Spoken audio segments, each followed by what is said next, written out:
Hello everybody, welcome to our All About Daniel series playlist. I'm going to do a little video here about G-tube or G-tubes or gastrostomy feeding, because a lot of times I get questions about how does Daniel eat, what is that tube, what kind of food does he eat, that kind of thing. So I just wanted to explain that in a video that I can reference people to, and hopefully that you'll find this helpful. I just always want to preface that if you have any questions or would like to see more videos about other topics, certainly leave them in the comments and I will address those as often as I can, or even make another video about your concerns or your interests.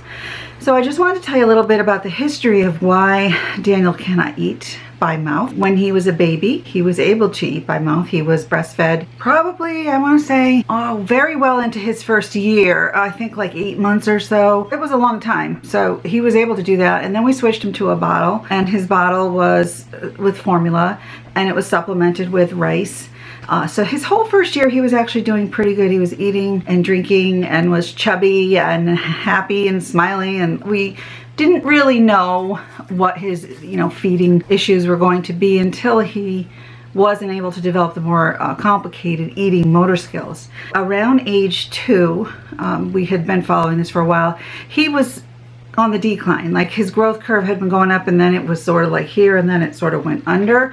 So he was not thriving, and his curve was actually going in an opposite direction. So he was not able to take in enough food to sustain growth, which is not good for a child. We met with a GI team who we had already seen for a little while, because Daniel did have significant what they call reflux. I don't know if you're familiar with that, but reflux is when acid is in the stomach and it kicks up into the airway. So we had treatment for that for him. He had medication for acid suppression as early as 6 months old. So we knew there was some issues with his stomach, but we were following it with a doctor.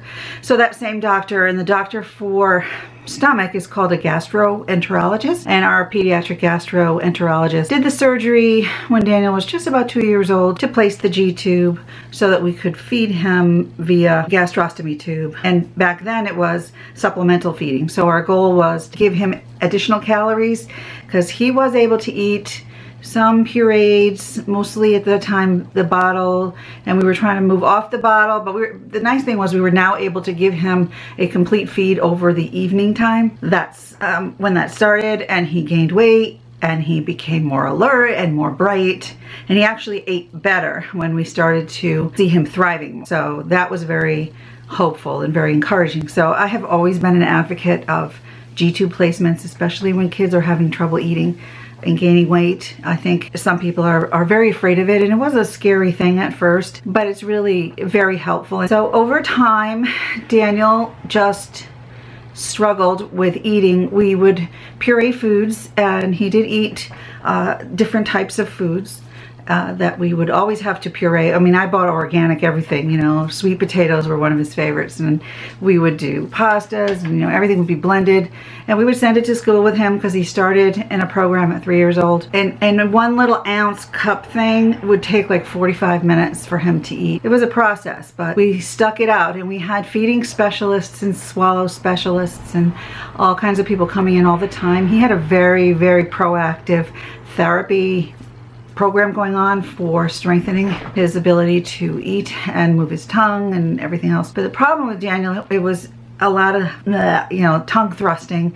If you ever see kids who eat, and especially little babies when they're learning to eat, and they do that, and the food comes out, and then you put it back in, and then eventually they learn how to manipulate it around. He couldn't do that. So at about, I don't even remember, I think he was about 7 years old when he had been having a lot of gagging. Same time as this eating dysfunction was going on, he was retching and gagging, and we switched doctors over to Connecticut Children's Hospital. At that time, we had some changes in our gastro team, and we were moving them around, and so they wanted to do a complete study, and they did a swallow study, which was very alarming, because what they saw was that when Daniel swallowed, the food didn't go down the esophagus, it was going into the airway. What does that mean? Like, that means that the food was going into the airway where it could get into the lungs, and it can cause him to have pneumonia, because the food particles, and they can be minute and microscopic, they were getting into his airway and into his lungs, causing pneumonia, causing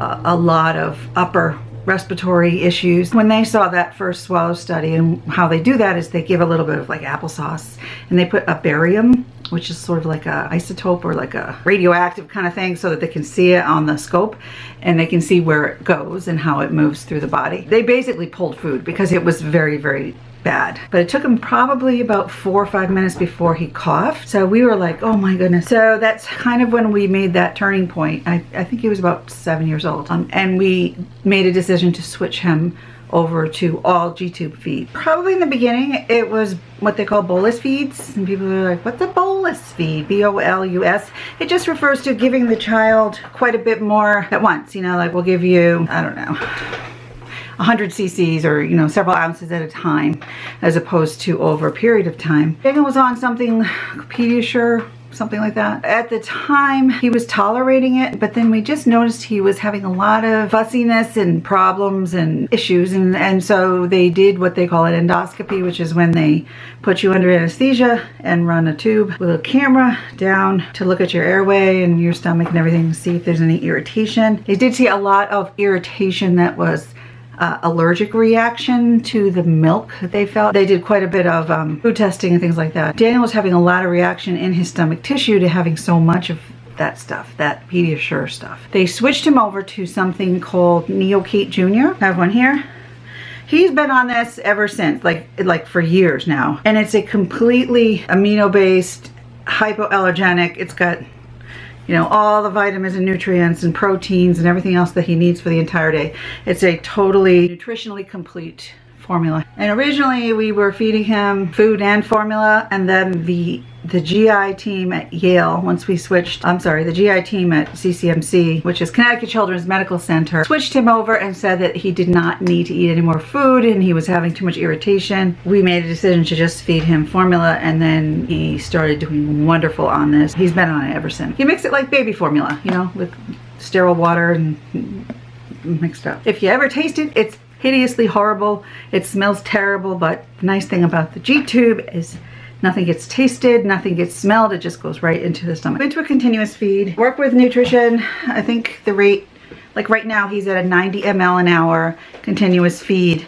The amount of calories at the end of the day equals to somewhere in the 2000s. But the goal is to at least get as close to that as we possibly can. Sometimes we have to turn it off. Sometimes he gets upset or needs to be vented, meaning let the air out. If he gets too gassy or something, we turn it off, or if he has any retching, we turn it off. So the ideal is to keep it running as much as possible. So his G-tube is running basically all day long. A lot of people say, well, how does it get in there? Well, good question. Daniel has a pump, and the pump is called an enteral light pump. It's an infinity pump, and it's made by a company called Moog, I think, M-O-O-G. We'll take a run downstairs. I'll just show it to you because he's home from school now. There are bags that look like this, and I'll open one. I can show you. And basically, the bag holds about 1,200 milliliters of formula, and you fill it up, and then it goes into the pump to be infused. In the end of it has another attachment.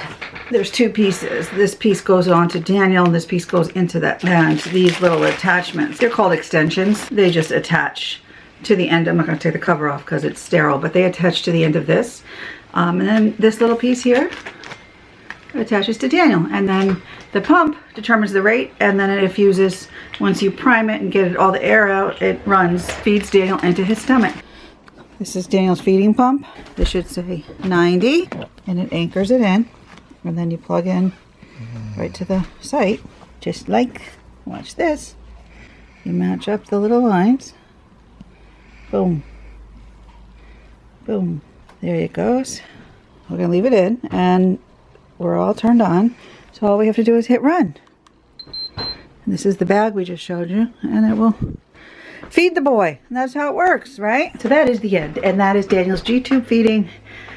And like I said, if you have any questions, leave them in the comments. If you want to see anything else, you know, we'll consider it. And have a great day. Please subscribe, and we will see you at the regular vlog.